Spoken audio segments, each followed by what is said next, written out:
In a dreamy previous video that I posted this week, I tried to substantiate the claim that what we call the self is actually a dream state, and that when we are awake, in a state of wakefulness, the dream state of the self tries to somehow convert reality into a dreamlike simulation. And there's a lot of analysis in that video, citations of scholarly literature and scholars' opinions, and so on and so forth. It's a very deep, not to say profound, video. And today I would like to extend it a bit and discuss the role of the self in mental health and mental illness. And apropos mental illness, my name is Sam Vaknin. I'm the author of Malignant Self-Love, Narcissism Revisited, and a professor of psychology for students. Okay, there is no question that the self somehow mediates between external reality and internal reality, between external states and internal states, between the internal environment and the external environment. It would seem that the self is some kind of interface, and that the distinction between external and internal is crucial to the emergence, formation, constellation, and integration of the self. The self has boundaries. The self is self-contained and self-referential. The self, therefore, can be perceived as a kind of dictionary, translating information and stimuli coming from out there into information and stimuli which are innate.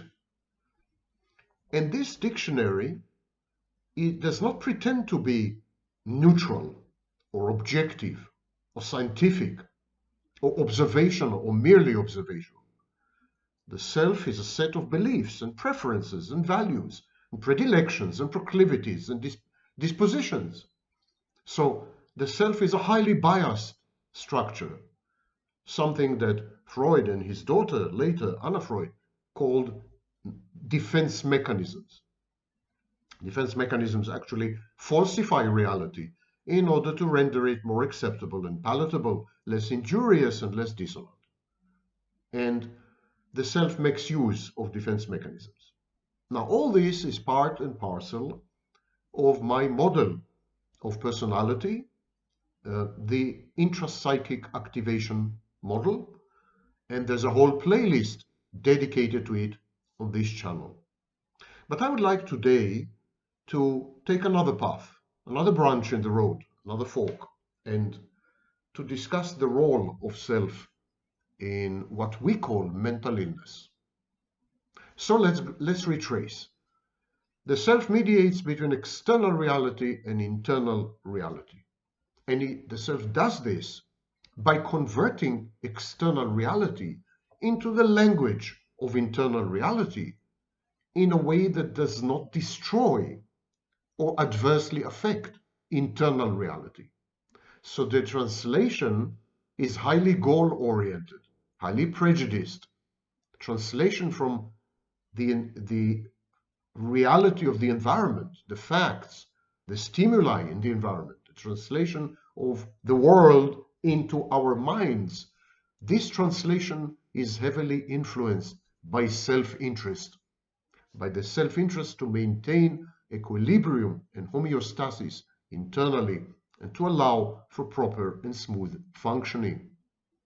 In other words, the self gathers information from the environment and then converts it, translates it, changes it, sometimes unrecognizably, so that it fits in with the internal narrative that governs our psychological processes and dynamics. I call this rendering. The self renders reality, like in a computer, it renders reality. We don't have direct access to reality as it is, but we have access to reality as it is mediated, translated, converted, mapped out, and so on, interfered with and processed by the self. Okay, so there is a process of rendering, but rendering requires huge amount of mental resources. It's a full-time job. With the exception of sleep, and even this is debatable because when we sleep, we dream. The self is always on the alert. The self uses dollops of energy and time and emotions and cognitions and other resources and psychodynamics. The self mobilizes and recruits everything and everyone inside the internal space, every internal object, every introject, everything, absolutely everything. The self mobilizes this army in order to somehow cope with the tsunami, the avalanche of information from the environment. The self filters out 95% more or less of this information and then tries to tackle the remaining 5%, which in themselves, this percentage in itself is overwhelming. So there's a huge amount of investment and commitment and a huge amount of work behind the scenes. The self, therefore, needs to be fully equipped to leverage the internal resources of the individual. Self needs to be unencumbered by any constraints and any extraneous demands. The self needs to be dedicated 100% to this task of somehow mediating reality. When the self is depleted, owing to stress, in a state of crisis, internal or external, when the self needs to use energy or required to use energy in order to restore the inner balance, the inner peace, and the functioning of the individual, then there is a deficit of energy. Energy that is used in order to somehow reduce anxiety or cope with depression or manage an inflated or buttress and support an inflated, fantastic, grandiose self-image, self-concept. This energy consumption leaves the self with a suboptimal level of energy needed to cope with reality. It's as if there's a law of conservation of energy. You have only 100 energy units. Your self can use these energy units, these 100 units, in order to somehow render reality livable, tolerable, bearable, in order to allow you somehow to function in reality in a self-efficacious manner, to guarantee reasonably favorable outcomes. So 100 units, the self needs these 100 units of energy, and that's all you have. You can't generate energy out of nowhere. If you use 40 of these units for internal purposes, which have nothing to do with reality, the management of your internal environment, your internal objects, your introjections, your affects, your cognitions, if cognitive distortions, if you need 40 units for processes that have nothing to do with reality, then it leaves the self with access to the remaining 60 units. 40 units are already consumed, 60 units are left. And 60 units are not enough. Reality demands the full commitment and investment of 100 units. If you have only 60 units at your disposal because you are stressed, you're in a crisis, you are broken, you are damaged, you are sad, you're depressed, you are consumed by emotions, you're emotionally dysregulated, whatever the case may be. If 40 units are missing, then the self is faced with a conundrum, with a dilemma. If the self were to try to cope with reality, equipped with 60 soldiers, 60 units, the 60 remaining units, reality would overwhelm you.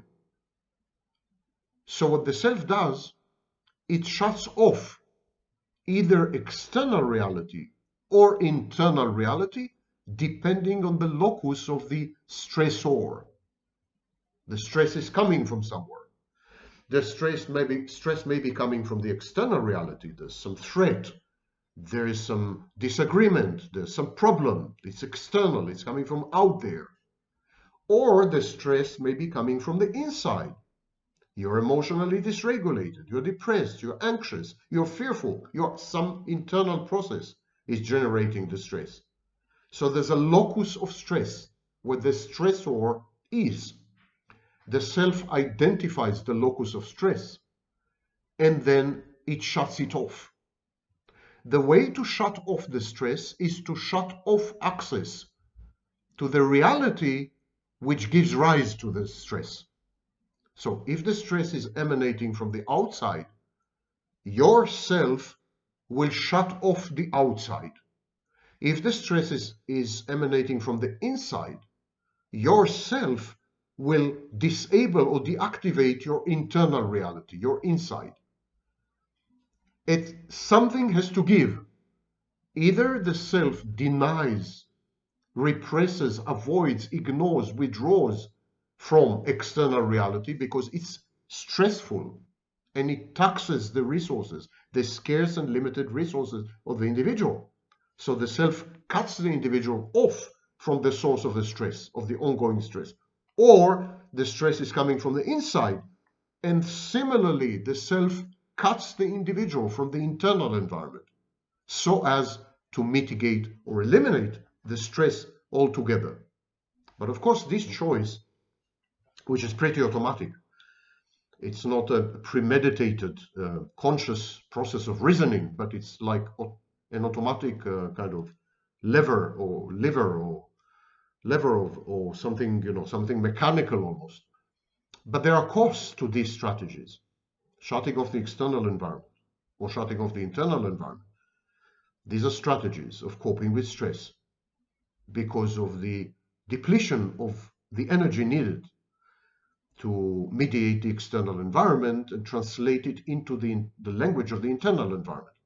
But there is a cost to these choices or these strategies. When external reality is shut off, internal reality remains unadulterated. In other words, when the external reality is eliminated, what remains is the authentic internal reality. And ironically, that's exactly what we call mental illness, narcissism, psychopathy, psychosis. In narcissism and psychosis, for example, there is no external reality. The self has made a choice to focus inwards. And so there's only an internal space populated with exclusively internal objects. There is a confusion in narcissism and psychosis between internal and external, but the whole psychodynamics of the narcissist and or the psychotic is internal. Both these types have no access to external reality. And this applies to a large extent to many other disorders, mental health disorders. We could generalize and say that when you cut off reality, when you divorce it, when you get detached from it, for whatever reason, you're mentally ill. And yet, when you're not under the influence of external reality, when you're not bombarded by the translated messages of the self, as it tries desperately to render reality acceptable to you and palatable and helpful and desirable, when the self no longer mediates external reality, when you're all immersed inside yourself solipsistically, that's mental illness. And yet at that point, who you truly are is not influenced by the environment. The environment has no say in determining who you are. At that point, you are maximally authentic. And maybe that's why in primitive societies and in ancient history, people with mental illness were considered to be the closest to God. They were considered to have privileged access to the truth or even to some magic or power because they were really authentic. When you take away the external environment, what remains is the authenticity of the internal environment. And then the self is preoccupied in maintaining this authenticity and ignoring the demands and the intrusions and the incursions of external reality. So this is the cost of giving up on external reality. What is the cost of giving up on internal reality when the stress emanates from the inside? When you give up on internal reality, the results are known as dissociation or numbing. So these are the options. You dissociate external reality, and by dissociating external reality, you impoverish the internal reality. For example, you have memory gaps, or you don't feel that you exist, depersonalization, or you don't feel that reality is real, derealization. In any case, at any rate, you disappear. It's an act of self-disappearance or self-disappearing. Similarly, emotional numbing and reduced affect display, these are also strategies of coping with the switching off of the internal environment. In short, when energy, mental, psychological energy, what came to be known as cathexis, when mental or psychic energy is consumed by internally generated stresses, the self disables the access to the external environment because it needs all the resources to cope with the internal crisis. At that point, we have mental illness. And simultaneously with the mental illness, we have a highly authentic, unadulterated, true picture of one's essence, of who you are. Mental illness is you without social constraints, without social intervention, without socialization, without scripts, without outside influences. Similarly, or obversely, when the self is forced to shut off internal reality because this is where the stress is coming from, you die, essentially, psychologically speaking. You begin to dissociate. The lack of continuous memory, the memory gaps, this lack undermines your core identity. You gradually vanish for all intents and purposes. Emotional numbing and reduced affect display have the same effect, basically. You can either turn off reality or you can turn off yourself. And it is a choice made by the self, this interface, this dictionary, this intermediary between the external and the internal.